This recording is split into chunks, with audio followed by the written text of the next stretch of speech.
few minutes recording, and the attendees are coming.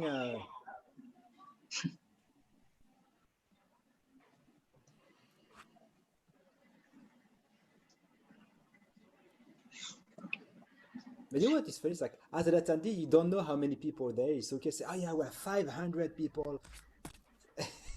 5,000. Welcome to the people. You could. Hi, everybody. Thank you for everyone who came on time. We're going to give it a couple more minutes just to let everyone log in, and then we'll get started.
How did it go in the previous days with questions? Were there a lot of questions, or? We had Yesterday was quite active, the situation, let's say. Yeah. Good. Nice.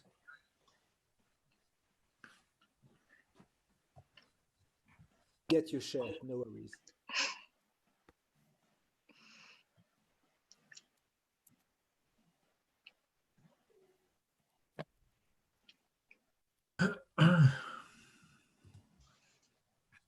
Those of you turning in, we're just going to give everyone a few more minutes to join, to log in, so that they don't miss anything. We'll start at 6:05. Yeah.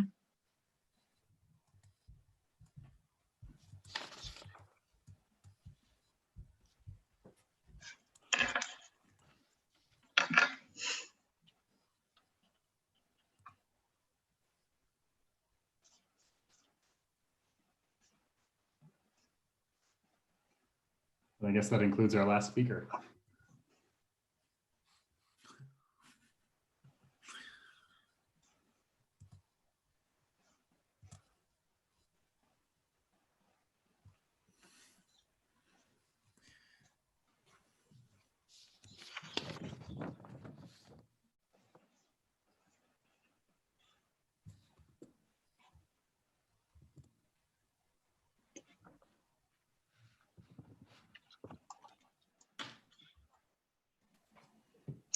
I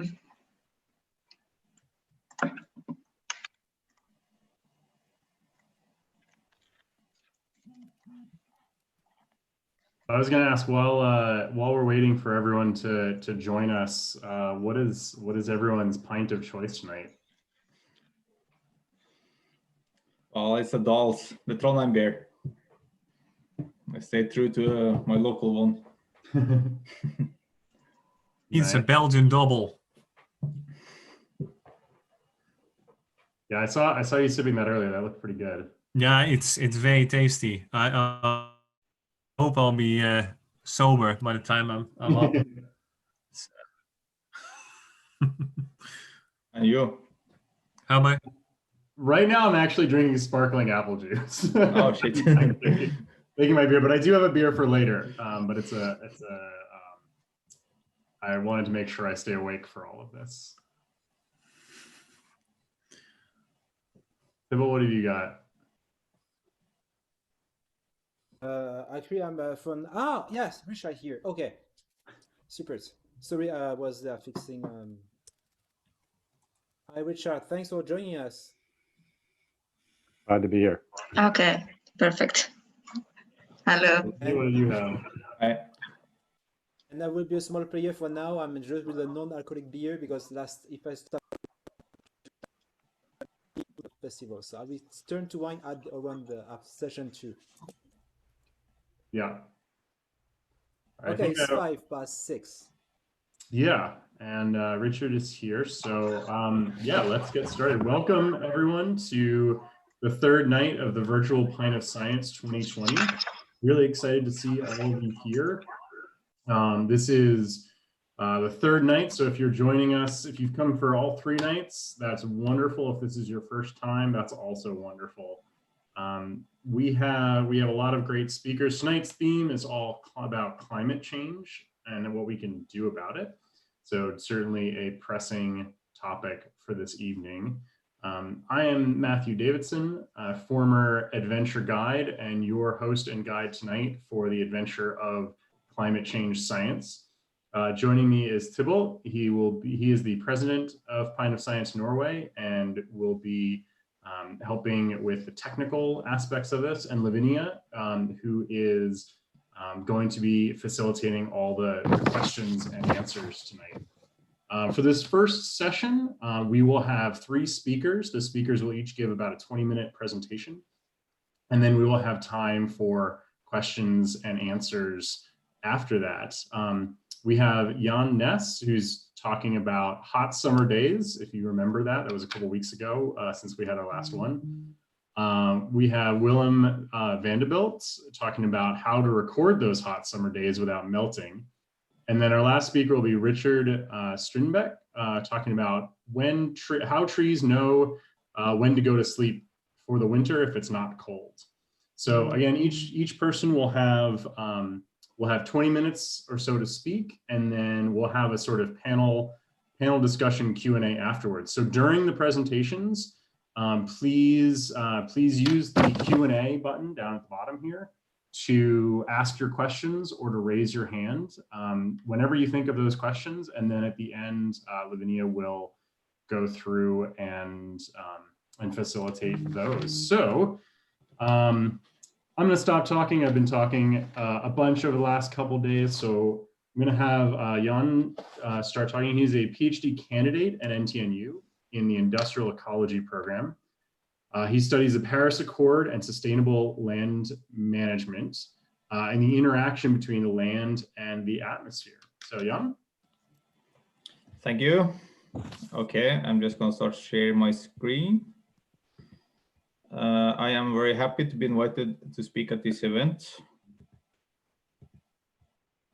So my topic for tonight is a hot summer day. And this is of course linked to what I do in my daily life, where I'm researching environmental issues, mainly related to land use and bioenergy. And also land surface atmosphere interactions. So yeah, are we gonna get more hot summer days? I'm gonna try to answer that. So the first thing to ask is, how has humans historically influenced the Earth? And how much have we influenced it? So looking at the so-called socio-metabolic regimes in human history, 10,000 years ago or more, most of the human populations, we were hunters and gatherers. This picture here shows cloudberries that I picked myself last summer. And then I kind of went back to play this old-fashioned life. And this was a way of living that was relatively it didn't show much impact on the environment, even though we may have some examples of people burning forests to kind of change their environment or improve hunting possibilities or so. It was not so much impact. But then something like 10,000 years ago, we started to get agrarian societies. People started to modify the Earth's surface to produce food with agricultural techniques and tools. And over time, a larger and larger share of the human population has become agrarian, related to hunters and gatherers. And this this trend kept going until we entered the third socio-metabolic regime in human history. It is the industrial regime, mainly characterized by the use of fossil fuels to increase the energy use and increase productivity. You see agricultural productivity increase.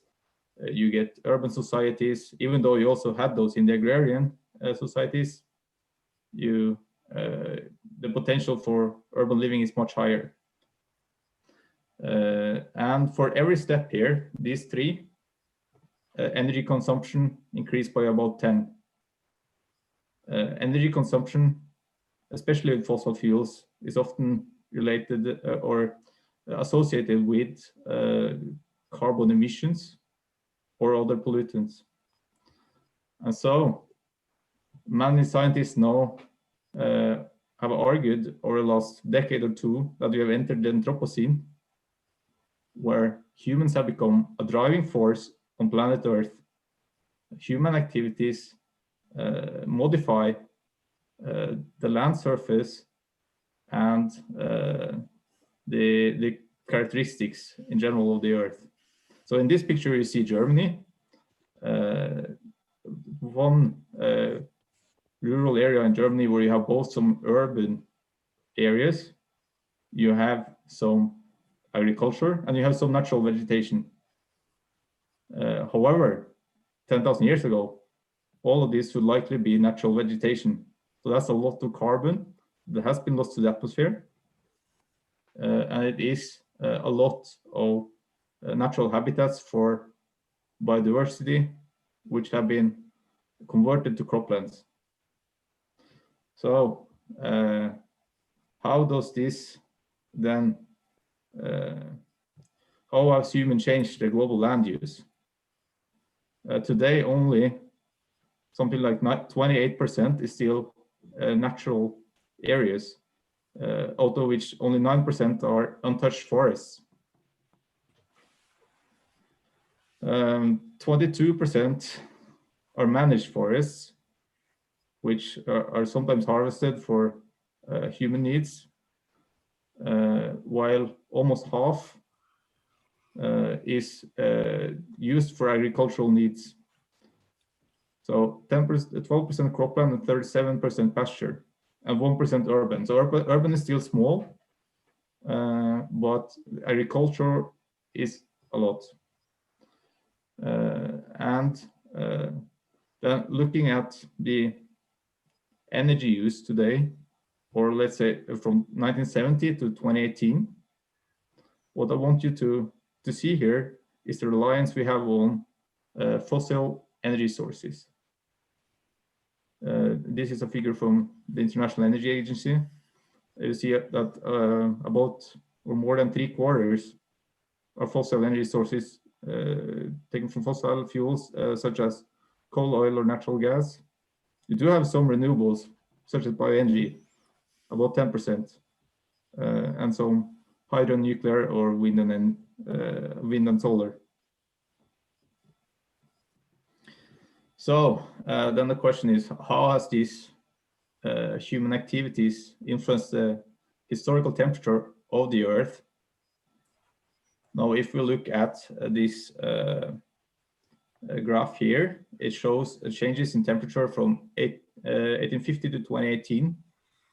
And you can see that the black curve, the changes in mean surface temperature has increased with about 1 degree until today from pre-industrial times. However, and this is also important, the average temperature on the land surface has increased more than the global average, which means that the oceans are affected less or by greenhouse gas emissions than the land use, the land surface. Okay, and then I promised in my description that I would talk about how we move from the historical trends to future projections, and especially how can we reach the 2-degree target of the Paris Agreement by 2100 of global warming related to pre-industrial times. So how do we model these future energy use, emissions, land use? Well, in order to capture a range of futures, we model different socioeconomic pathways. So we have socioeconomic models that models the energy use and the emissions, and thereby the CO2 concentrations in the atmosphere, based on population growth, based on economical growth, and based on dietary regimes. So in this figure here, you can see the 5 socioeconomic pathways. On the left axis, the y-axis, you have challenges to mitigation from low to high. On the x-axis, you have challenges to adaptation from low to high. So if we start with SSP1, shared socioeconomic pathway 1, sustainability, this one is the sustainable pathway. So it's taking the green road. It's a United Nations world with cooperation, with relatively low population increase, growth, and focus on environmental issues. If we move to bottom right, SSP4 inequality, this is a future which is divided. There is high population growth in developing countries, low population growth in developed countries. The rich stay rich, the poor stay poorer. There are environmental action taken by those that can afford. Moving up top right, regional rivalry. This is a more rocky road. It's the only scenario where you can't reach below 2 degrees by models. And it's a future where you have a focus on nationalism and domestic production, and less focus on environmental issues. And then on the left, you have the fossil fuel development, SSP5, taking the highway. You rely on fossil fuels for a longer time. It's markets first, the markets decide. And now I'm going to show mostly figures describing the SSP1 and SSP5 as those are the most diverging ones. It shows the fuel range. And here, based on these scenarios, you get a range of scenarios for global CO2 concentrations in the future. So here we have plotted global CO2 concentration from 1850 towards 2100. And you can see on the high range SSP5, 8.5, emissions, they don't stop. They continue to grow. While at the bottom, the green curve, SSP119, you peak very early, and emissions and global CO2 concentrations decrease. So my title today is a hot summer day. So this is the extreme example. The mean temperature change, spatially, in a 5-degree future in 2100. So there is a couple of things that I would like you to notice here. Mainly that the warming effect over land is stronger than over the oceans, and the warming effect over the or near to the poles, high latitudes, is stronger than near the equator. Mean annual temperature change. So in some areas you have not so much, between 1 and 2. On the others you may have 8 to 10 or more.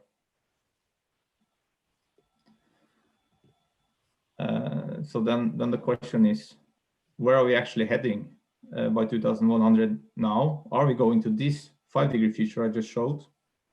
Or are we on track for below 2 degrees, the Paris Agreement? What studies show is that the 5-degree future at the moment seems very unlikely, highly unlikely, and the worst case, and it would involve canceling all policies basically that have been put in place at this point. A 4-degree future is also unlikely and would involve reversal of some policies.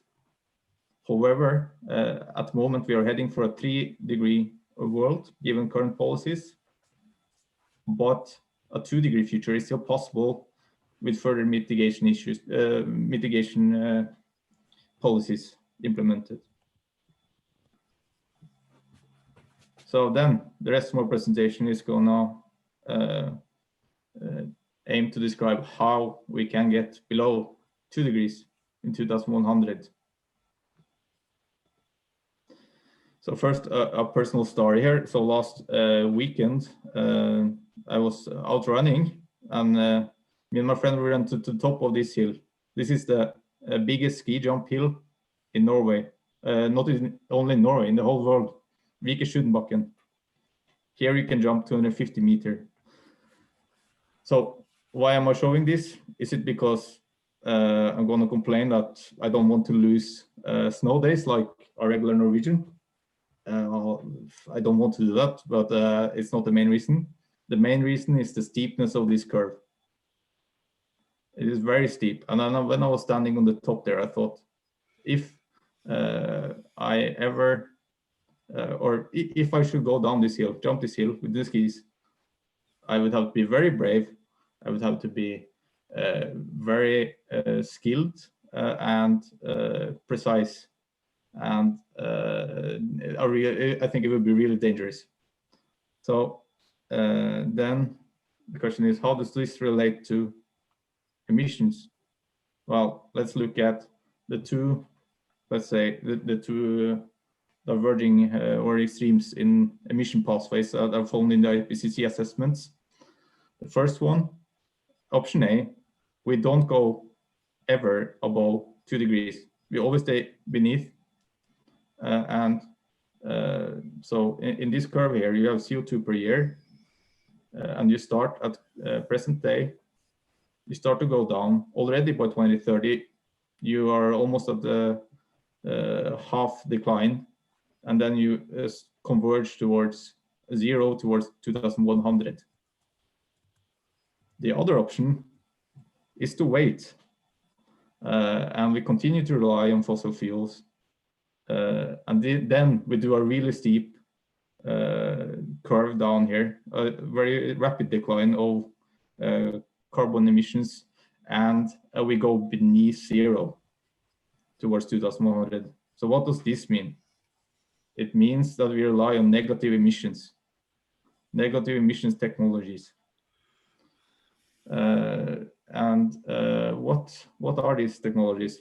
Let's look at the energy pathways that can take us below 2 degrees. So first, now I'm showing the more sustainable pathway, SSP1, the sustainable scenario, which can take us 1.5 degrees. The red curve here is the fossil energy use, and you can see that it already in 2020 it starts to decline. It declines quite fast. It's passes 200 before 2040, and then you have an increase in renewable energies. Yes, and then if you now look at the other option, the SSP5, the fossil development future, you stay with the fossil fuels without carbon capture storage much longer. You don't start to decline before after 2030. And then you go past 2 degrees. So you need to go back down to 2 degrees in 2100. How do you do that? Well, yes, here also you need renewable energy, solar, PV, and the wind. But what is the biggest contributor here is biomass, is bioenergy with carbon capture storage. And this is really a big amount, and it is to decarbonize the transport sector, also to generate electricity with carbon capture storage. But what is this bioenergy anyway, or biomass, which is used? Is it food? Can I eat it? Can I drink it? Traditional let's say first generation bioenergy feedstock, yes, some of it is used in cooking, like oil crops. I think the Brazilian, they make alcohol out of sugar cane, for example, also. But what is the main contributor here is second generation bioenergy crops, and this I wouldn't want to eat. So this picture is miscanthus, a perennial grass which can grow in large parts of the world, and it has a high energy content. But to produce this, you need a lot of land area. And where are you going to take that? That is the next question. So what does these models then project of land use changes towards 2100? So if we first look at the SSP1 sustainability, you have mainly an increase in forest land use and bioenergy crops land use at the expense of cropland and pastures. So this means they assume that there will be productivity gains in the agricultural sector, which means you can produce more food with less area. And additionally, they assume that there will be less meat consumption, dietary change, and people will rely more on vegetables or traditional crops. And on the other hand, you have the fossil fuel development pathway, where bioenergy crops need even more land, and there is a bit less to the forest, but the land requirements for bioenergy here is very high. And then, this, of course, this has been criticized as being a difficult path to maneuver. And how do you avoid sustainability trade-offs with food production or biodiversity, for example? And climate action is just one of the many sustainable development goals which the UN has put together, 17 in total. And betting on negative emissions will risk trade-offs on, for example, food security, life on land, or potential water scarcity with irrigated production. So there are efforts to try to map these risks and also to locate possible synergies between these sustainable development goals. So what about my hot summer days in a 2 degrees future? Am I still gonna get warmer summer days? Yes, even in a 2 degree future, the average temperature of the hottest days in the year is gonna increase. In Norway here, it is projected to increase with 2 to 3 degrees, a bit more around the Mediterranean, in the Amazon, in Sahara.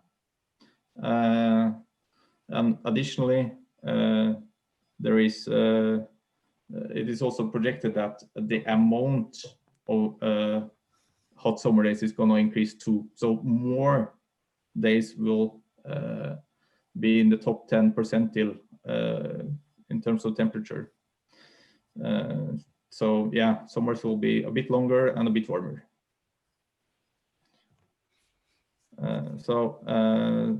Finally here, today we are in the corona situation, which is why we have this online. So how does the pandemic affect carbon emissions? I'll put a slide on this. So recent research has shown that daily emissions went down with about 20% in April and May. And a rebound will likely come, but how? Mainly, it is probably just a delay and not a solution for a climate problem or global warming, since the accumulated emissions is what matters here. So CO2 concentrations are still higher today than they were last year. But one thing to point out here is that models can't predict these kind of events. And in this sense, the absolute numbers that the models predict is perhaps not the most important message, but rather the insights they give us about how to proceed, how we can reach a target, and potential trade-offs and synergies of different choices. So some take-home messages here from my talk. The upcoming decade, the 2020s, it will be a key decade for climate change mitigation. We need a rapid shift from fossil energy to renewables and energy efficiency measures to reach the 2-degree Paris target. Even if we pass the 2 degrees, we can still get back down to 2 degrees using negative emission technologies such as bioenergy with carbon capture storage. But however, achieving this kind of negative emission in the late century, betting on these negative emissions may lead to competition for land resources and have potential other sustainability trade-offs on food security or on water resources. So again, early 2020s action, climate action can reduce the need for negative emissions later. Yeah, so the next decade will be very important. Thank you. Great. Thank you so much. It's really informative. I especially like the ski jumping. Do you do ski jumping? Oh, I do, but very small hills. Okay, not that one. I live pretty close to the Olympic ski jump, and it's intimidating even from the bottom of the hill. Yeah, right. It is. It's a rush. Well, thank you so much. We will get to your questions after all the talks are done. I see a couple, so I appreciate it. If you do think of any questions during the talk or after, please type them in or raise your hand, and we will get them answered by our speakers afterwards. The next talk is by Willem Vanderbilt, talking about who was a postdoc at the University of Bergen, studies the sensitivity of glaciers and lakes to understand the historical climate variation, and gets to go to places like Svalbard to study this. And I noticed one has one of the coolest academic profile pictures I've seen. So check that out. Check out his work as well. Willem? Thanks for introducing me. Let's try to share my screen now. Oh, it's not working. That's annoying. Let's see. No. Yeah, I think it was working. We tried. It was working. Yeah, we tested this earlier. Yeah, no, some issues here, but It's like your video. I'll figure it out. Here. You... Yeah, now it's working, right? Yes. Okay. Yes. Thanks. I'm starting my video. There we go. Should see a screen. Ah, thank goodness. Happy end. Okay. Yes, there we are. All right. Well, thanks for introducing me. I'm Willem. I'm a postdoctoral researcher at the Department of Earth Science here in Bergen. I would also like to acknowledge my collaborators from Columbia University who've been very important to the work I'm presenting here today. And as said, I'm going to take you on a journey back in geological time to better understand what we can learn from the past, to stay on track and to stick to the temperature pathways and meet those goals that Jan, those climate goals that Jan discussed earlier on. And to do so, I rely on a bit of an unusual tool that is all about not turning liquid on a hot summer day. And I will explain this in the next couple of slides, so bear with me. So let's start off with a bit of background about me and my research. So I am very interested in climate change in the Arctic, and I could, talk hours or even days about it. But I think that this map really captures much of the essence of why climate change, why warming in this case, what's going on right now in this very remote area matters to the entire planet. As you can see here on this map, it's amplified, meaning that warming in the Arctic proceeds much faster than anywhere else on the planet, hence these deep red colors, the far end of these scales. Now here in this map, I show some reanalyzed instrumental observations showing global temperature anomalies between two particular 4-year baselines in a very short human life, my life in fact. So the first here is in red 2016 to 2019, and on the right in blue 1985, 1988. So during that period that passed between me stealing food from our sheep in the late 80s and me handing in a PhD thesis in 2016, as you can see, to my great relief, Arctic surface temperatures rose by up to 4 degrees. And that's almost 3 times faster than the average of planet Earth. Now, because of this, an investigation of Arctic climate is like pressing the fast forward button on what may lie ahead for us in terms of climate change. And I think it's also worth pointing out that there's this big ice sheet sitting on top of Greenland today, and it's melting right now. And if it's going to melt more, it may add to 7 meters of water to global sea level. So, remote, sparsely populated, but very, very much at the center of the climate debate, the Arctic. Yes, so as I said at the start of my talk, I'm going to take you on a journey into the past, reconstructing climate changes many, many thousand years ago. And before we go there, I might as well try to convince you guys why we would be interested in that in the first place. And again, I could talk about this for days, but I'd like to rely on what I think is a pretty powerful visual here, this little map here. Now it shows, it's from a recent paper by Burke and others in 2018. And it shows relative temperature changes over the last 65 million years. So on the far left of this figure, 65 million years ago.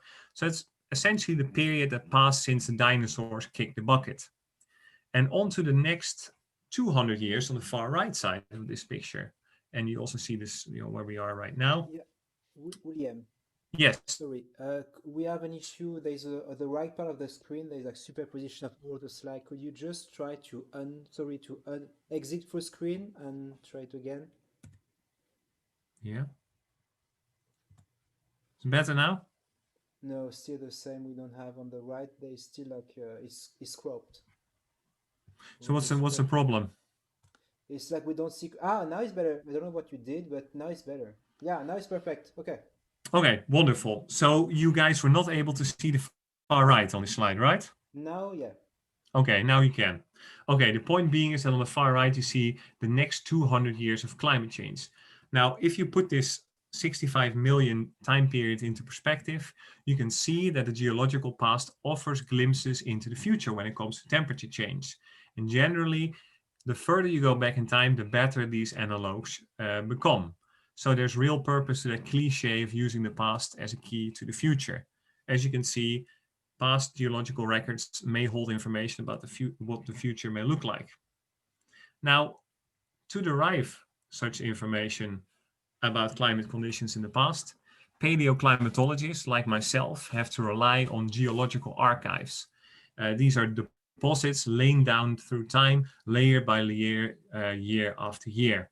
Now, I am, in my research, massively interested in the lake sediments, and the top quality archives that definitely gave me close to 100% satisfaction, as shown here in this silly label. And one of the reasons for this is that they accumulate fast enough to record information on a year-by-year basis if you're lucky, and subtle enough to preserve these data over very long periods of time, thousands of years. And here on the far left, I show a very fine example from a German volcanic lake where you really can see these individual layers that each represent a different season from a different year. So very, very high resolution, basically like reading through a calendar if you know how to extract the information, and also very, very beautiful. Now, over time, such deposits build up meters long sediment sequence that archive change over many thousands of years. And what also really helps in the Arctic environments where I work in that sense is the fact that high latitude landscapes, as you may have noticed looking around while driving through the mountain landscapes of Norway, that these landscapes, these high latitude landscapes, are absolutely littered with lakes. You find a lake around each corner. There's thousands of lakes. So that's very helpful. Now, to extract this valuable material, these sediments, we basically hammer a sewage pipe into the bottom of these lakes, as I show here in the middle, which is pretty hard work. But then towards the right, that's where the magic happens. That's where the real fun starts. That's where we start to open these sediment cores and we analyze them, looking at the different properties of these sediments to say something meaningful about environmental change in the geological past. All right, so as was said in the introduction, one of my favorite places in this respect is Svalbard. It really is a great place to study many different causes and impacts of that amplified response of the Arctic climate system to warming. Yes. Sorry to interrupt, but you're still having that artifact issue with your slides. Can you do whatever you did again? Click to clear that up. Yeah, just let me know immediately when you see it again. Yeah. Will do. Better now? Yeah. No, now we have the right. There we go. Now it's better. Yep, that's good. Okay, let's see if I can. Yeah, still good? Yep. Okay, perfect. So annoying. Never had that before. Yeah. Well, easy to fix at least. Right, perfect. So Svalbard, great place to study different parts of that amplified response of the Arctic climate system. For example, here as I show in the white line, the sea ice limit, which really is a key regulator on how much ocean heat manages to escape to the atmosphere here. I show here the difference between 1979, when measurements with satellites began, and 2019. So it retreated quite a bit, as you can see. But also, as I indicate with the red arrow, inflowing Atlantic water. As you can see, Svalbard really sits right at the edge where this warming influence of that warm Atlantic water manages to change the Arctic landscape. And because of that, really small changes in the system can generate pretty big, so therefore easy to measure climate signals. And this is also very clearly demonstrated by instrumental observations, so weather data, that really show that Svalbard is one of the most rapidly changing parts of our planet, a true climate change hotspot. Are we still good on the slides? Yes. Fantastic, I like it. So in this talk, I'm going to focus on a couple of temperature reconstructions from 3 lakes along the western coast of Svalbard, and they are shown here in the slides with these colored dots. So the analysis of these 3 different sites allows us to more confidently upscale our findings beyond conditions that may be specific or particular one site, right? So you have a stronger reconstruction that you may upscale to a regional level, may be representative of the entire environment. Now, sediments from these particular basins have been investigated long before I got my hands on them, and I could thankfully build on that work, notably the exceptionally detailed information about their age, which is clearly a major plus if you want to understand the timing and duration of climate change in the past, on time scales that are preferably relevant to humans, so years to decades, but not longer than a century. And before I forget, from a climatological perspective, these lakes are very comparable as they all sit at a very similar altitude along the 2-degree summer isotherm. And that's that blue line in the lower right-hand side of the figure. So they have a very similar climate. Okay, so to derive information about past temperatures from geological archives, such as lake sediments, we rely on a set of tools and techniques that are collectively referred to as paleothermometry, which basically means temperatures from the past. Now, typically, researchers rely on preserved biological material to do so. And a particularly famous and broadly applied, well-known example are plant pollen. Here on the right, I show pollen, but also so-called chironomids that I show on the left. These are head capsules from tiny insects. Now, these approaches are based on so-called transfer functions, and these establish relations between the occurrence of these different plant species or chironomid species and specific environmental conditions. So in this case, we're interested in temperature. But while these approaches are really amazing and require an incredible level of skill from the researchers using them and really advance our understanding of past temperature change, there are a number of complicating factors. And I list the three most major ones here. So notably, for example, sometimes modern analogs may lack. This becomes especially likely if you go further back in time. And also in some cases, the training data on which these transfer functions are built may be inadequate, for example, by not covering the entire climatic gradient on which a species occurs. And last but not least, there may be other environmental factors, like, for example, the availability of nutrients that may overprint the temperature sensitivity that's recorded by the occurrence or absence of these particular organisms. So there's a lot to be improved here in a way. So over the last decade or so, a new generation of temperature proxies has emerged, and that allows us to overcome some of these limitations. These are based on so-called lipid biomarkers, fat produced by various organisms, mostly algae. My research deals with one particular fat molecule, which is known as an alkinone. Screen again. Sorry, we got a little bit of artifact. Sorry. This is yeah, I know. Yeah, better now or not? Yep, there we go. Now we can read it. Thanks. Okay, where was I? Yes, my research deals with one particular fat molecule, alkinones, and they are produced by a group of algae known as haptophytes. Here I show in the left-hand side of the panel that you can hopefully see now, I show the most famous family member known as coccolithophores. They're found in the ocean.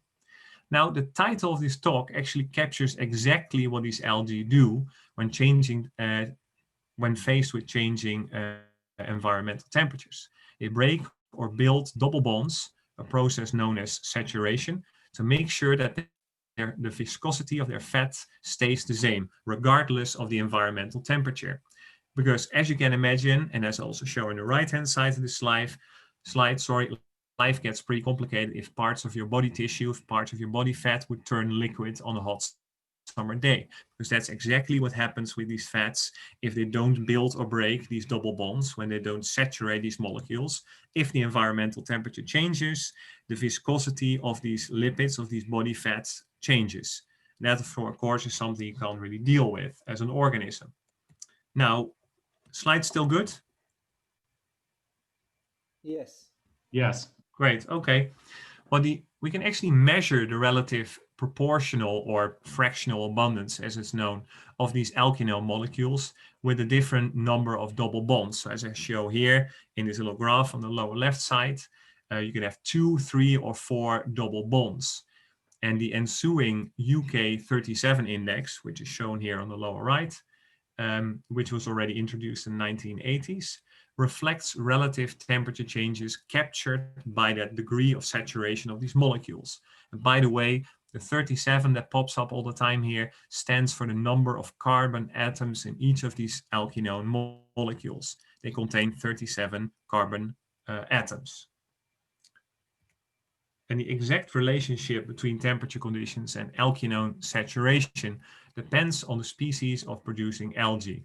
And over the last couple of years, thankfully, a number of really easy chemical indicators have been identified to quickly understand and see what species you're dealing with. And as you can see in the left-hand panel, data from all the different lakes that I analyzed in Svalbard, they all group in the same field, and that's the group 1 haptophyte, which is quite common in Arctic landscapes. So each different species has a different temperature sensitivity. And over the last couple of years, a number of species-specific calibrations that I show here in the lower left have been developed based on either culturing studies, so growing algae in an aquarium, or in situ calibration, meaning you collect water samples day by day when you're in the field. And these data have been collected from dozens of different sites around the world. And therefore, today, we can quantify the relationship between UK37 values, so alkylone saturation, and environmental temperatures with 3 decimals behind the comma, as shown in that equation there in the lower right-hand side of the slide. So that's pretty neat, actually. But enough with the theory. What can we do with this exciting tool? Let's have a look at those reconstructions from Svalbard that I talked about, those 3 different lakes on the western coast of Spitsbergen. Now, for the sake of intercomparability, I express temperature values here as relative anomalies from the so-called pre-industrial pre-industrial average. And that's the 1850 to 1900 AD period that the IPCC also uses as a reference to assess how much climate has been warming or will be warming.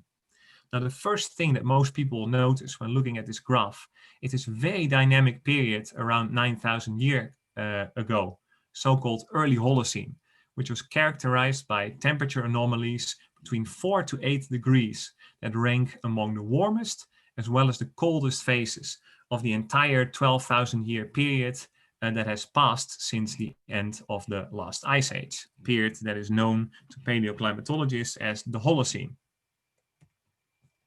So let's talk a little bit more about these outrageous maxima. Because when you look at these data, it suggests that temperatures during that period in time were 8 degrees warmer than that reference period between 1815 and 1900. And that's about 7 degrees warmer than today. So this made me and my collaborators a little bit doubtful about our algal measurements and made us wonder if they could be right or wrong, because it seems so warm. But thankfully, the amplitude of this warming is supported by a rather unusual piece of independent data, namely the occurrence of this thermophilus mollusk, this worm-loving clam that I show here, which is called Zimvea crispata.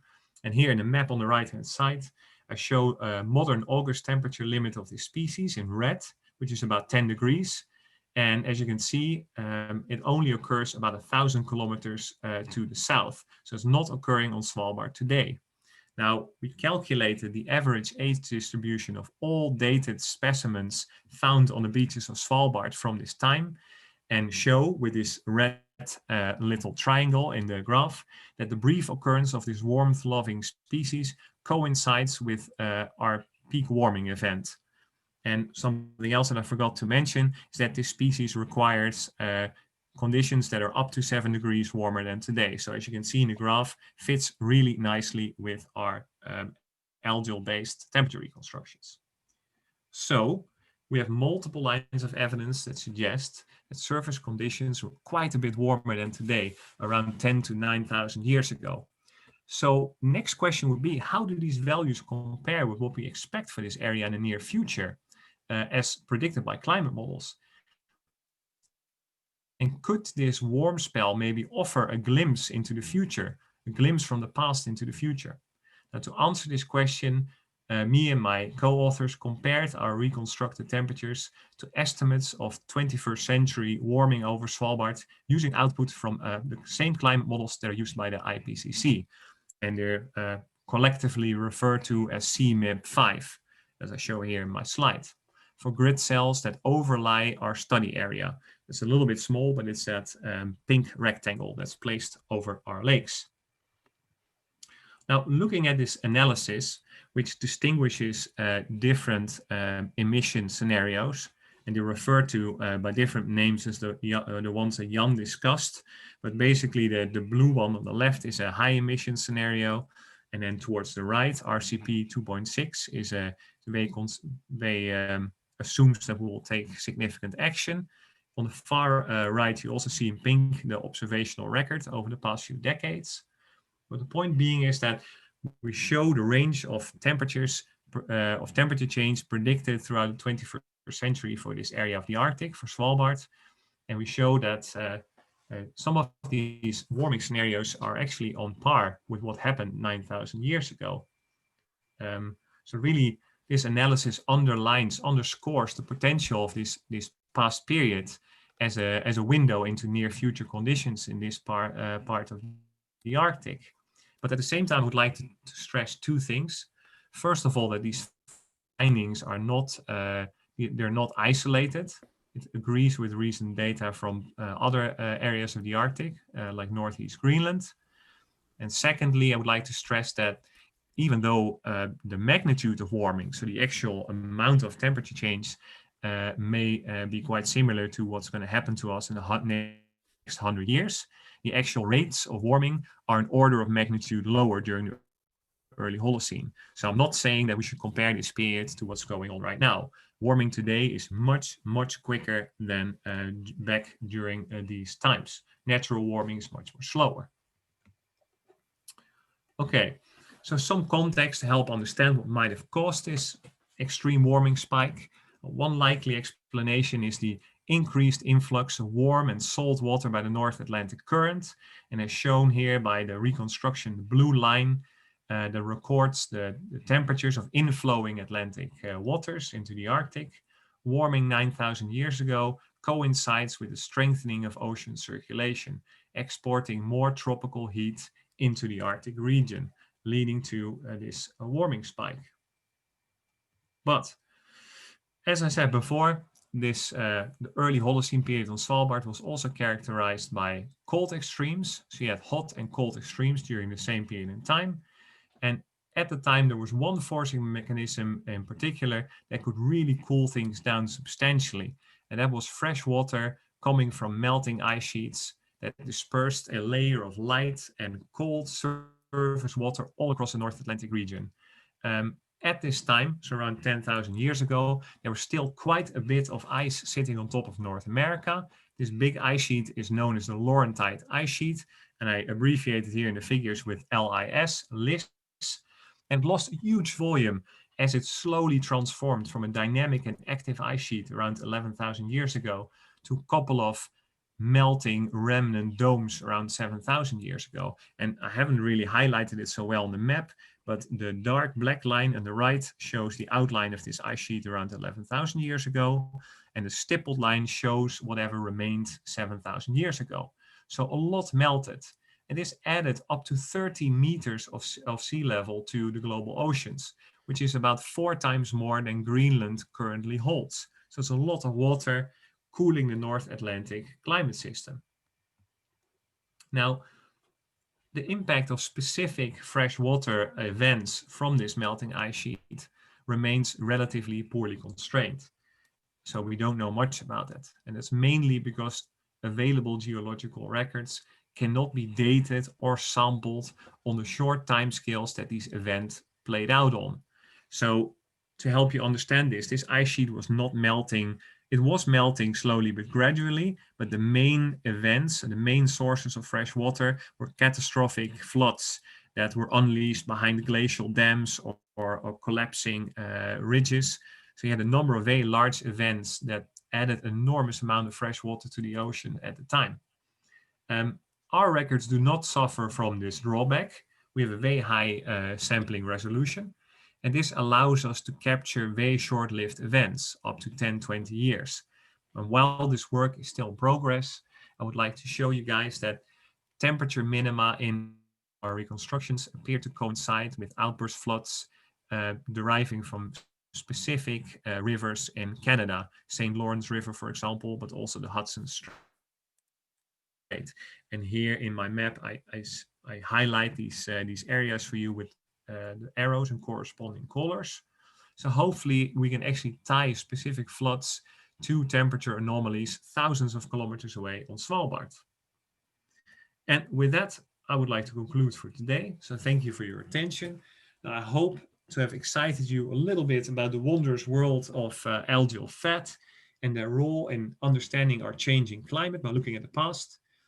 And beyond that, also draw some attention to the early Holocene, this very exciting period of change in the Arctic that may provide us with a glimpse into the near future, what this area may look like in the next 100 or 150 years, as warming during this period exceeded both observed and model estimate for change in region, and at the same time revealed a very high sensitivity to freshwater pulses from melting ice sheets, something that could be relevant in the context of a melting Greenland ice sheet.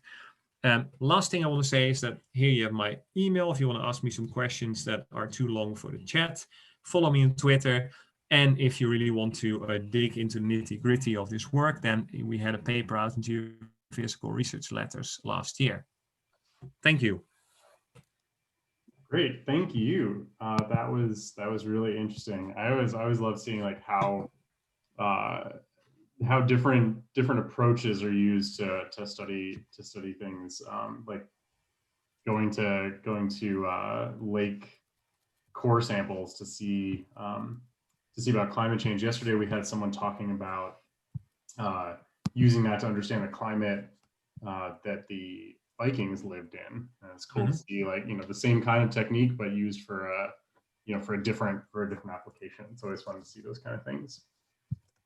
So we are up to our last speaker of this session. We have Richard Strindbeck, who is an assistant professor at NTNU studying plant physiology, climate change. I saw a paper on moose eating habits, it sounded like, and also taking advantage of the outdoor adventure opportunities here in Norway. So Richard, let's hear from you. Okay. Oh, and everyone, please remember, you can write your questions in the Q&A, raise your hand, and we will address all of them later. Okay, have I got screen sharing going here? There we go. Looks It like. works fine. Yep, good. Yeah, so during my career, one of my specialties was frost tolerance, or has been frost tolerance. I'm wandered away from it a little bit, but returning to that for this talk. And that overlaps with the issue of dormancy, or what we call phenology, the timing of events in the annual cycle that plants go through in seasonal climates. And so that's what we'll be looking at here, and talking a little bit about how that may be affected by climate change.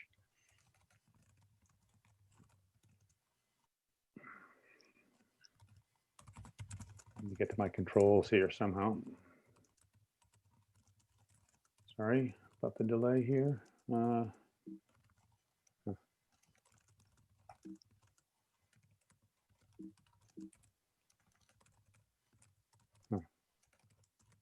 Is it an issue with Zoom or on your side? Let's try this. Nope. I'm trying these remote control options here.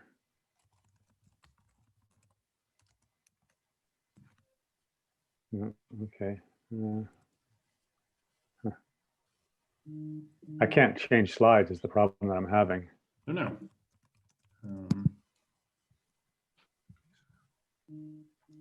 If you exit Okay. If you exit and oh, okay, super, it works. Something happened. I'm not exactly sure what happened here, but okay. So I just thought I'd open with this rather old headline at this point, but these kinds of headlines are becoming more familiar. We get these midwinter warm spells, and in fact, one paper I got out of my PhD involved the effects of one of these winter warm spells on frost tolerance in the trees that I was studying. So here it is in Washington, D.C. with the cherry trees, which are normally blooming in April, coming out in late December, already blooming. Bad timing, because winter isn't over at this point. And keep your eyes open, and you can see these things happening around you, particularly in our northern climates as the climate changes. So one thing, first issue I'll talk about is the kinds of environmental cues that plants use to make decisions about when to go dormant for the winter and to develop frost tolerance. And then how these may be affected by global warming.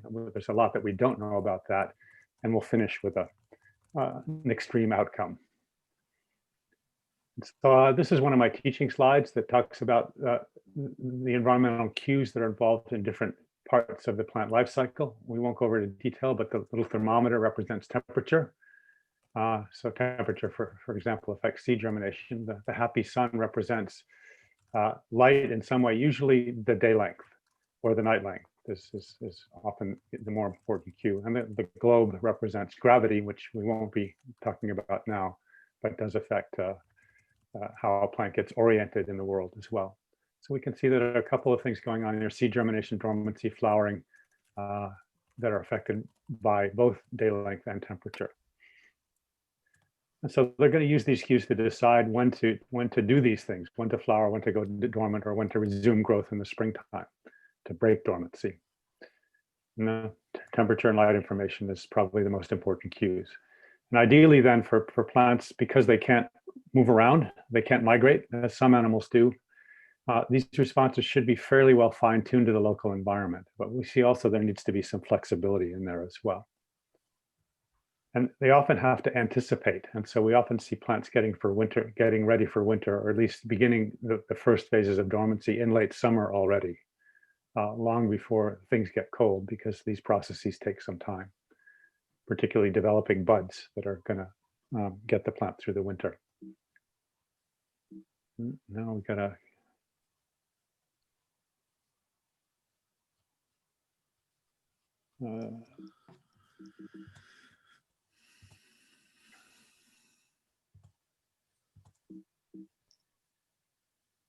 I'm not sure what I did last time to get to the next slide. So you want to try reopening it? The problem is I can't even exit it right now. Okay. I can stop sharing. I guess I can do that. Yeah, exactly. And then resume sharing, but I'm not sure it's going to solve the problem. Let's give it a try. All right. Have you got that now? No. Try it again. Sorry, folks. All right. Okay.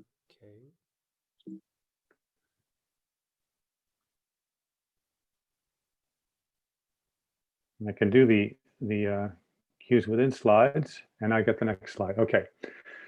So this shows, focusing on the day length idea, how day length changes at different latitudes.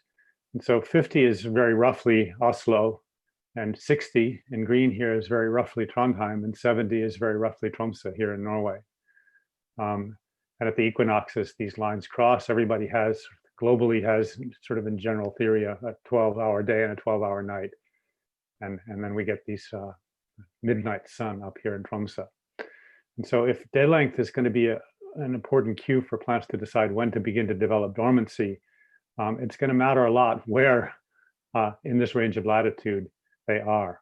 For example, if the plant growing at 50 degrees of latitude, 60 degrees of latitude, uses a 16-hour day length as its critical day length to begin dormancy development, that's going to happen here around the first week of August or so, at its natural latitude.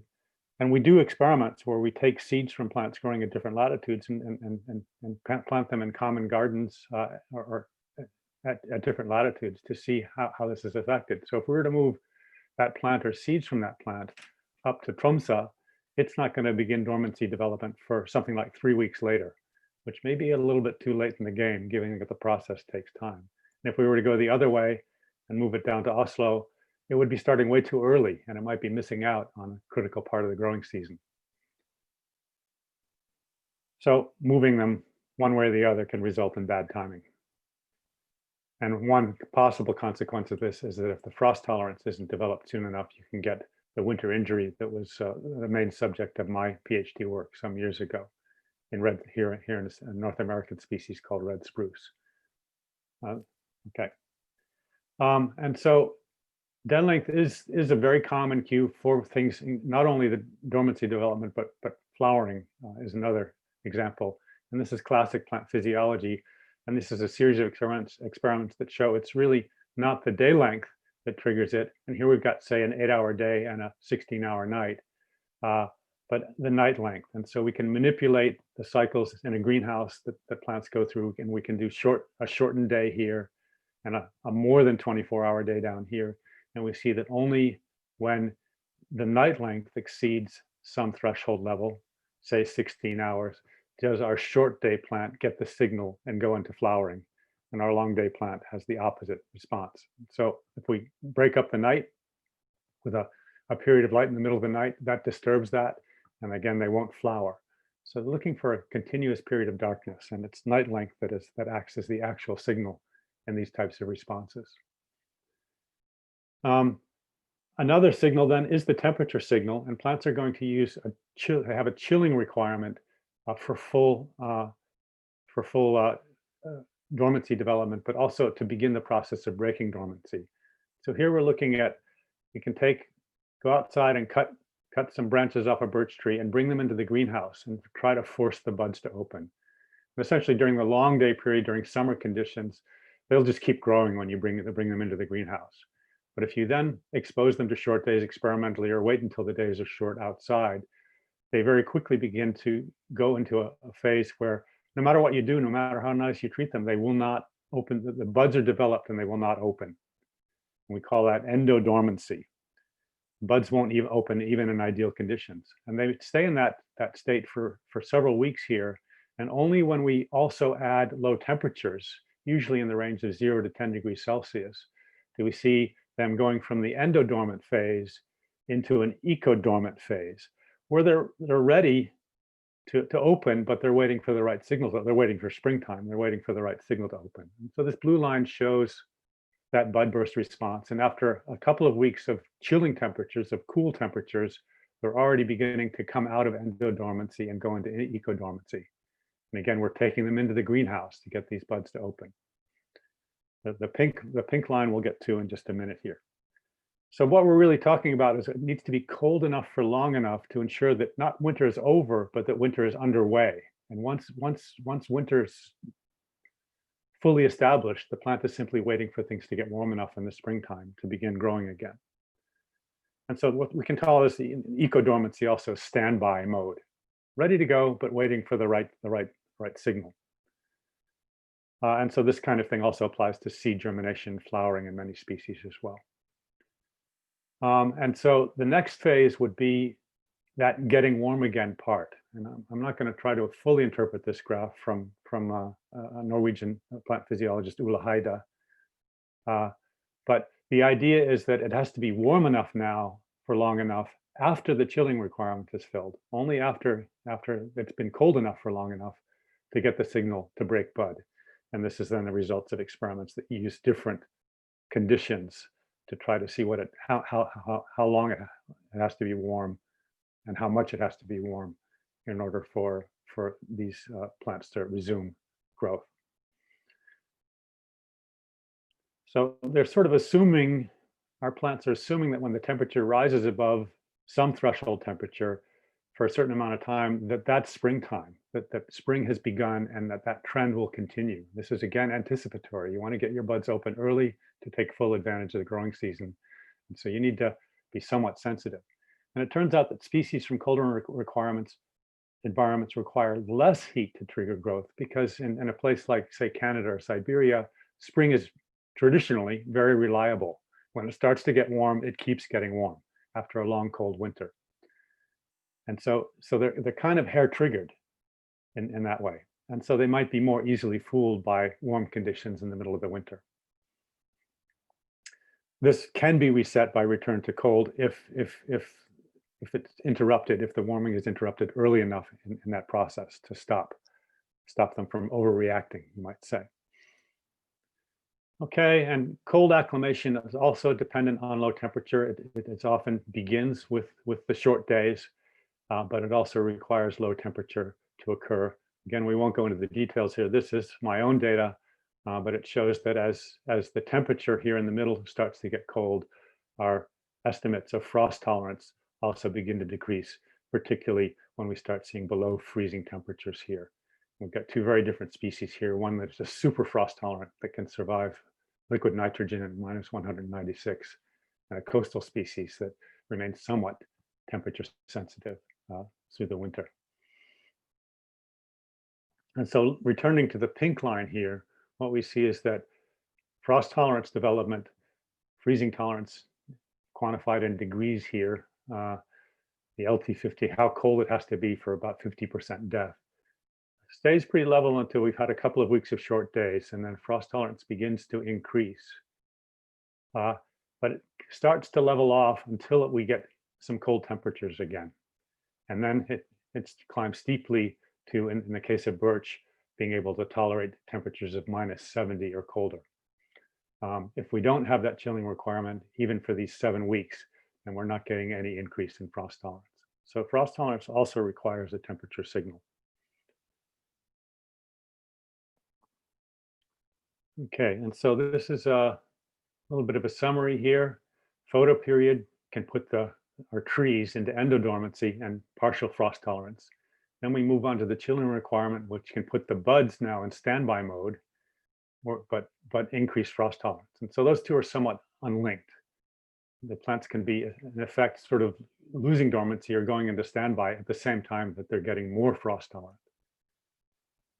And then with the heat sum requirement, that can lead to the opening of the buds in the springtime, flowering, but also the loss of frost tolerance, which we often call dehardening. And again, ideally, these responses should be fine-tuned to optimize the trade-off between this risk of, for example, frost injury, and that can also be late frost in the springtime, but also making full advantage of the growing season. And so we need to have some flexibility because there is a lot of variation in year to year. And so that's why we have this multiple signal approach. Yeah, I think we've covered some of these points. And also there's a lot of thinking about phenological mismatch. If your pollinators that come out in the springtime are too early or too late compared to when you're flowering, then you're not going to have effective pollination. So there's an ecological aspect to this as well. Okay, so we've looked at, I'm using some older IPCC data, but the picture's, if anything, gotten worse.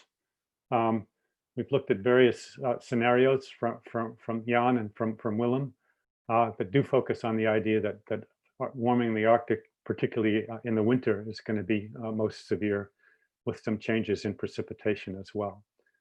And so our trees are stuck in place. They're big, slow-growing organisms that can't move around, and they're going to have to respond in some way. They can adapt, and we'll see that at least in the reproductive phase, there is some possibility of adapting in short time. Some evidence for that. Migration isn't an option for trees over a span of decades, but over longer periods of time, we might expect to see tree populations following these temperature trends as much as they can. And here, in terms of the timing here, we are seeing that buds are opening much, much earlier, to just summarize what we see here. And so in the 1984 to 99 period in this study, the pink and red colors indicate that bud opening is coming earlier by about on the order of 1 to 1.5 days per year, somewhere in that vicinity. So this is a heat sum effect of these warm temperatures arriving earlier in the spring. We're not seeing any real change in the plant's internal program. They're just responding to those temperatures as they always have, but it does raise the potential for frost damage if it is followed by frost after an early bud opening. There's not a lot of room for adjustment in a tree that's already growing and has been growing there for some decades, growing where it grows. So these are birch and oak trees that we're looking at here. In North America, this was a modeling study that used what we know about chilling requirements and heat sum effects to try to model how the different climate scenarios, 2 different climate scenarios, will affect the timing of bud opening. And it can go both ways. The most typical response is to see the buds opening earlier, but if the climate change in any region is extreme enough so that there's insufficient chilling, then the buds may still be waiting for winter to be over and be very confused and may not respond normally to the heat sum. So this predicts that it can go both ways, and that we'll get anomalies, I guess is the way to say it, particularly on the insufficient chilling side. We can also, in response to these midwinter warm spells, get dehardening or loss of frost tolerance. And this is another paper from my own PhD work some years ago, when we had a natural thaw that occurred when we were at that time just repeatedly sampling a population of trees up on the mountains in Vermont, where I come from. And we had a period of about 9 days of warm, very warm temperatures for the wintertime on that mountainside. And we were able to measure the loss of frost tolerance by about 9 degrees. And they're tolerant all the way down to minus 45, but that puts them up into the minus 30s. But the range, some of the trees were much closer to minus 30. And this particular species, red spruce, is already relatively temperature sensitive and stressed by air pollution. And so these winter thaws could be another factor that sort of pushes them over the edge into winter injury. And we also have got on the climate data for that same mountain, an increase in the frequency and the intensity of these midwinter warm periods occurring in January, February, and March here. And we can correlate that with severe injury events that we observed in 2 of those years, where we had a February thaw period and we had severe injury occurring in these 2 years. But we've also got years where we had more January thaws where that doesn't seem to have had that effect. And I think it depends a little bit on how fast the freezing temperatures return after one of these thawing events. So we did also have some severe injury in some years where we didn't document any thaws. But we still think that this midwinter warm weather may be a factor in our red spruce trees getting injured. That's what the injury looks like on an individual branch, on a whole tree. Almost all of the needles produced during the previous summer are killed off by a severe injury event. And over repeated injury events, we see the entire crown of the tree dying back. And so red spruce populations in the northeastern mountains suffered over a period of decades from a combined effect of air pollution and frost injury. More recently, there's been some recovery, and maybe due in part because we've cleaned up some of the air pollution a little bit. So we call that a predisposing factor, exposure to air pollution in the summer. And in the case of red spruce, its genetic diversity is rather low, and its ecological history may make it sort of an at-risk species for the northeastern region. This is data from a group in Ås, Janssen et al., Øystein Janssen, that shows that, to put the points up here, in Norway spruce, the temperature during seed development affects the timing of bud set dormancy, to summarize what we're seeing here.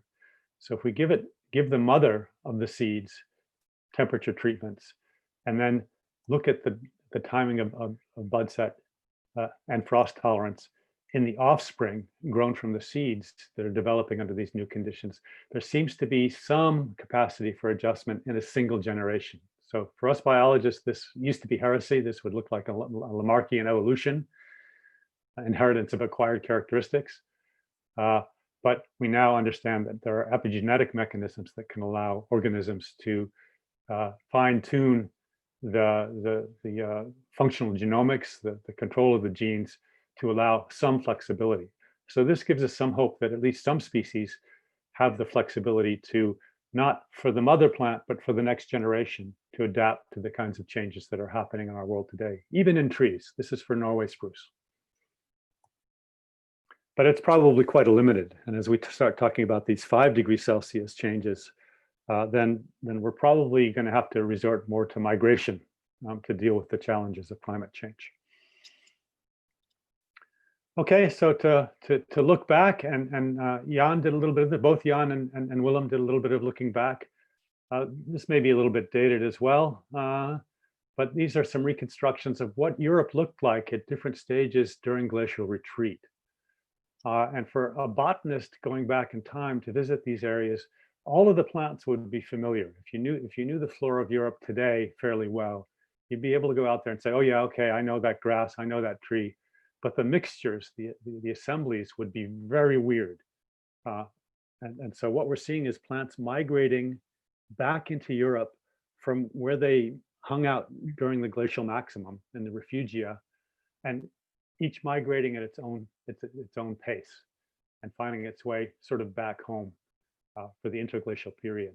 And that depends a lot on their ability to migrate, their seed size, and who carries their seeds, how their seeds are dispersed, and so forth. And so we get some very strange assemblages of steppe tundra. We have a cold period here, 11,000 to 10,000 years ago. And finally, beginning about 8,000 years ago, we begin to get assemblages that look something like modern Europe. So 5,000 years ago, even closer. And we finally get the modern assemblages that would be recognizable to botanists today. So that's if we go back in time, not only do we see the climate changing, but we see vegetation responding to that climate change as best it can through the processes of adaptation and migration. So it's going to depend on the environmental requirements and the dispersal abilities of the different species. And one case study in this is Norway spruce, which in its history appears to have come into Scandinavia, which was once ice covered, of course, from Russia, from the east, and then migrated, as these iso lines show, only arriving in Norway itself on the order of 1,500 years ago, and only reaching parts of the west coast of Norway, say 1,000 years ago. So Norway spruce isn't all that native to Norway. And it's widely seen in Norway now in the western areas, mostly because it's planted, because it grows well under Norwegian conditions. But in a sense, it's not native to Vestlandet here in Norway, to the western part of the country. Okay, and so we have got various models that try to predict how tree species assemblages will change here now in Canada over time based on what we know. But these are just conjectures. We need a lot more information about, for example, the migration abilities of the species in order to get a more complete picture. There's just a lot of uncertainty in this game. But these might be examples of the kinds of changes now in forests that we can expect as trees and other species do the migration and work out the migration and adaptation options. So let's finish with a past is the same line, the past is the key to the future. If we go back to the late Cretaceous, which I think was when Jan's history began, or maybe it was Willem, when the world was much, much warmer, we had at the high latitudes polar deciduous forest. So deciduous are trees that drop their leaves in the off season, in the winter or dry season in some cases. At the very highest latitudes, we've got nothing but extreme alpine tundra now, or Arctic tundra now. And so they had trees, and it makes sense because you've got this extreme photoperiod as you get up into the highest latitudes where you're going to have months of darkness. Certainly at the poles, it's just the sun just goes down and doesn't come back up again for 6 months. So as you approach the poles, you're going to have long periods of darkness, and it's going to make sense to just get rid of your leaves and make some new ones when the light returns. And we had much higher CO2 concentrations at the extreme end of some of the models that we were looking at earlier this evening. And these conditions persisted into the Eocene roughly 50 million years ago, if I have the record right. And so one of these polar deciduous trees was Metasequoia, which is a deciduous conifer, like a spruce or a pine tree. And here's some mummified stumps on very high latitudes on Axel Heiberg Island. And you can also go up into the glacial moraines on Svalbard and find fossils of Metasequoia and a range of other plants in the rocks up there on the glacial moraines. Metasequoia was one of these living fossils that was thought to be extinct and then rediscovered in a small population in China. And so it is a living species, at least this particular species of Metasequoia, that has now been widely dispersed around the world in botanical gardens because it's such a botanical curiosity. And these needles then will turn yellow and fall off like the larch trees that we have in Europe and North America now as winter comes on. It's a deciduous species. So maybe, just maybe, this could be the return. If we don't turn this big ship around, if the world continues to warm and we get to the extreme climate scenarios, Svalbard will certainly be warm enough to support populations of trees, but they should be adapted to the extreme photoperiods that we have up there. So here's the Svalbard Doomsday Seed Vault in winter, where seeds from agricultural seeds, mainly from all over the world, are stored so that we can preserve the genetic diversity of our crops. And maybe, just maybe, as the climate changes, Svalbard someday will look like this, and perhaps 1,000 years from now. So that's the last slide. That's the last thought. I personally hope, as a skier, like some of the other people here tonight, that we're able to keep our climate more like it is today. But certainly the extreme climate scenarios would raise the possibility that Svalbard could be forest friendly in the future. Thank you. Thank you so much for that talk. That part about the flowering early is kind of hits home to me. I lived in Colorado for 10 years, right on the edge of the mountains, and every spring the fruit trees would flower, and then we'd get another meter of snow, and all the flowers would die, and we wouldn't get any fruit. So yeah, and there is some capacity for recovery, but it's definitely not good to expend that energy and then lose it all. Often the plants can have another try. Yeah, get enough reserves. Yeah, and if people want to learn more about your work, where can they go? Well, my name is rather unique, Strindbeck, and so if you go to any scientific database and Google Strindbeck, you might find a few old coal mining related things, ironically enough, from my uncle Don, but all the rest will be me. And I do have my webpage probably needs updating, but I've got my webpage at NTNU as well. Thanks. Well, it looks like we have a bunch of questions. We are running long. Yes. It's really interesting. Yes. So we'll still do maybe 10, 15 minutes of questions. It looks like there's a bunch of them. Lavinia, do you have a question for us? Yes, I mean, I must say that our speakers were extra fast in answering the questions in real time, but we still have a couple of open questions. So the first is from Jennifer, and it's for Richard, right? So I'm going to open your, I don't know if I can't open the.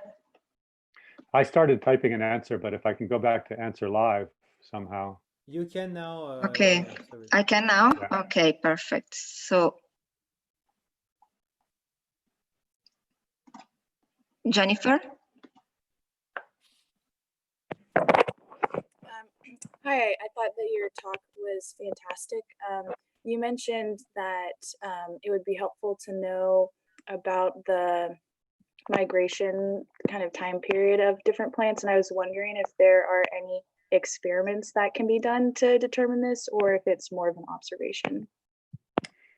A lot of the information actually comes from observation using the type of pollen that Willem talked about in lake sediments. And so by sampling lake sediments from all over a region, for example, northeastern North America, where I come from, you can see the arrival times of different species when their pollen first shows up in the lake sediments. So we can reconstruct the migration patterns based on pollen records. We can also study the seed dispersal capabilities of individual plants. And it really depends on whether they're wind dispersed or animal dispersed. An interesting case when you look at the northeastern North America is that a number of tree species that are wind dispersed but have relatively heavy seeds, such as spruce and pine, they're relatively slow to migrate because they can only go as far as the wind can carry them. And then you would think that a species like an oak that has very, very heavy seeds, and seeds can vary in weight by several orders of magnitude, you'd think that they wouldn't get very far at all. And they are, we think first that they're carried by squirrels, which stay in the forest and so are not typically inclined to carry seeds outside the forest.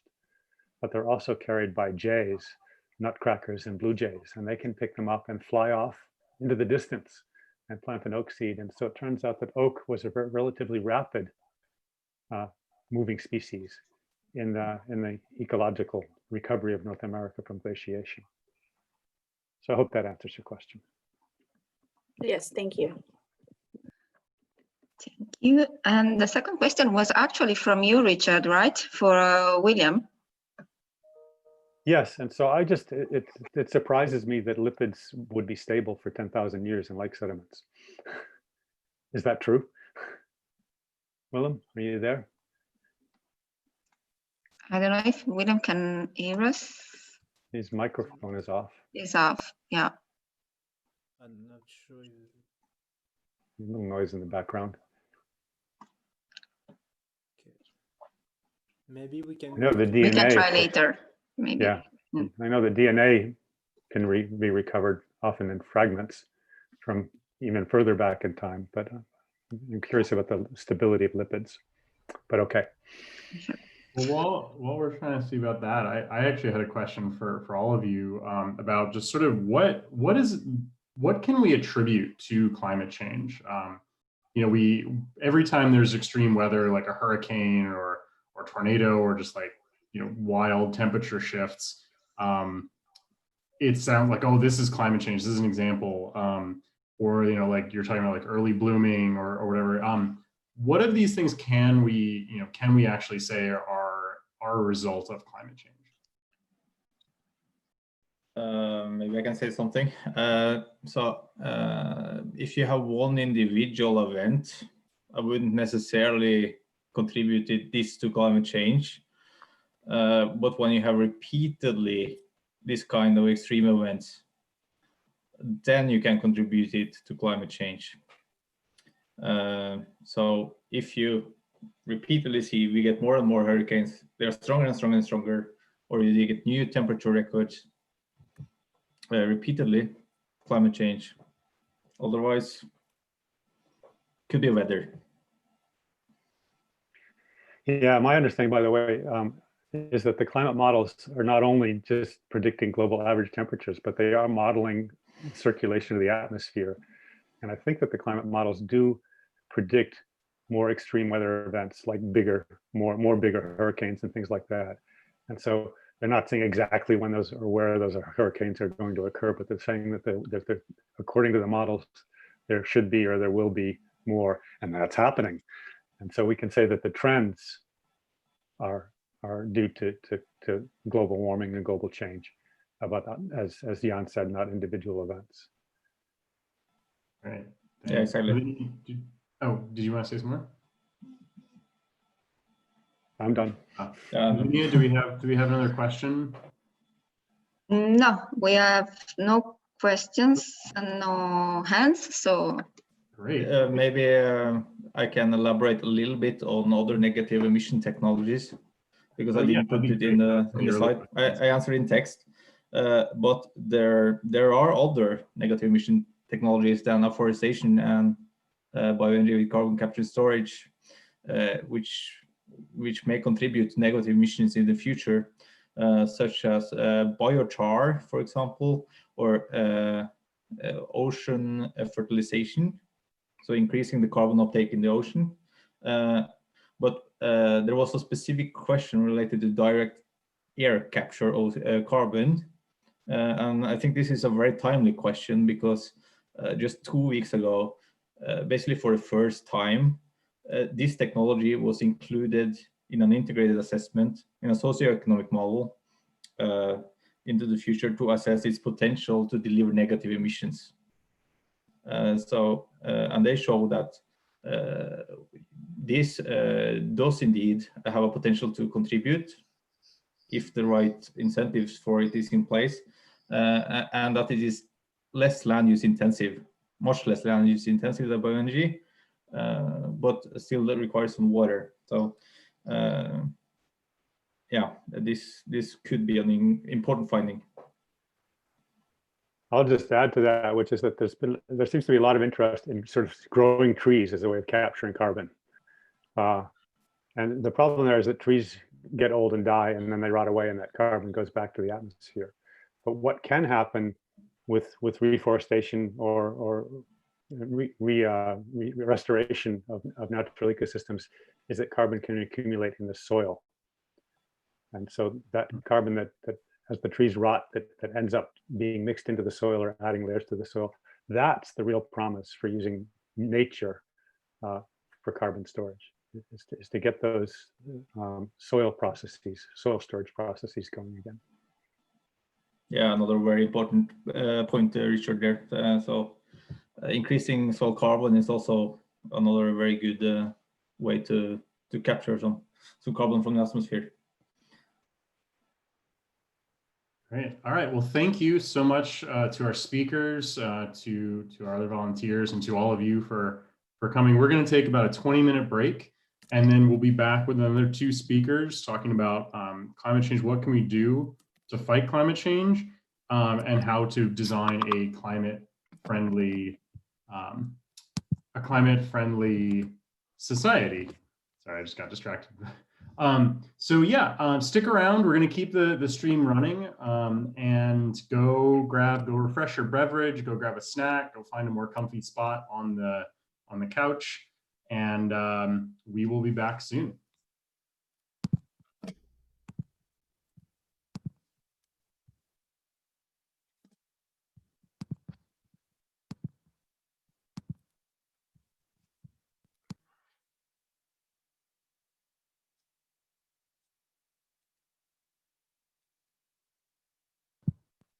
We're not actually talking about Viking and Mars next.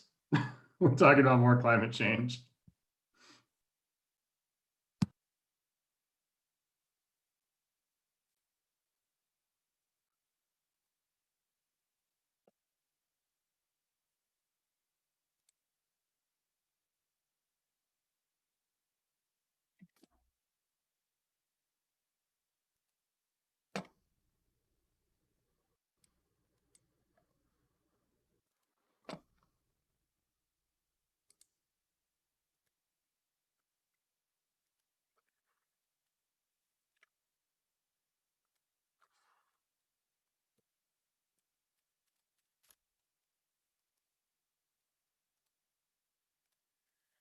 Yamelin, in the meantime, would you like to try to share your screen, or you want me to share it as we talked about before? Yeah, maybe that's a good idea. Okay. Zoom already told me that my bandwidth was low, so I think it's really the better way to go. Yeah, or maybe if you, okay. Let's see. Maybe you should have an option to request to control my screen. I have to request to control your screen? Yeah, I think so. Maybe if I could okay. Maybe if I put you Hmm. co-host, try to now. Do you have an option? Or maybe you can just tell me next and I will just help you there. That could be, that can be done as well. You just say next and I just change the Yeah, slide. the problem is I probably shouldn't have done this, but I had these, things are coming in, so it would be a lot of nexts. Yeah, well, okay. Then if you do it, just try. Don't you have the option to share to say? Okay, let me try. I can Let me pause try. and stop recording now, it looks like. Don't yeah. But when I move should it just be using my arrows? But you need to have the control. Let's. I would just okay.